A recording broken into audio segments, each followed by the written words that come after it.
I've had a banana tree break off, and unfortunately it had a bunch of bananas growing on it, and they were all only really small, but it just broke off up here. Just had some heavy wind and it broke. This is about 3 or 4 weeks ago.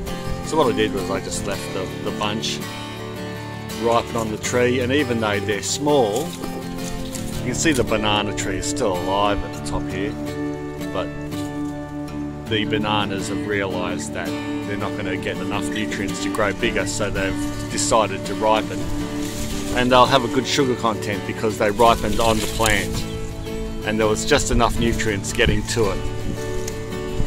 They will ripen off the plant as well. My uncle's an expert in growing bananas at home, and he tells me if you cut them off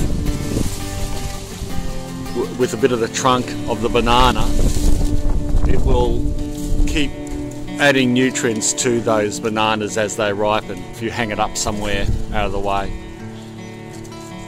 But this banana is going to be replaced by this little sucker coming up, so all I'll do is just cut this one down now once I harvest these, and this little one here will then have a chance to be able to grow up and replace it.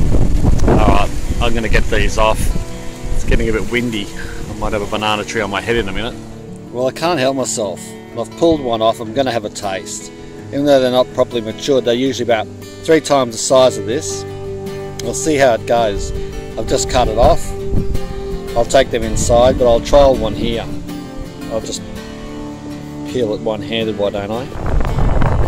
Alright, I'll give this a taste test. My little mini banana.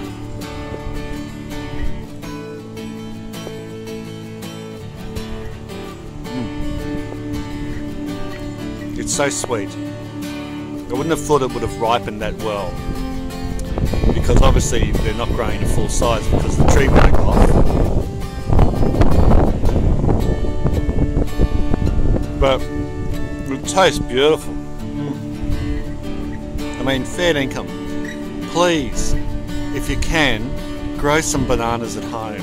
You can get dwarf varieties now. Just do it. They're wonderful. Alright, I better take these inside so someone else can get some. Bye.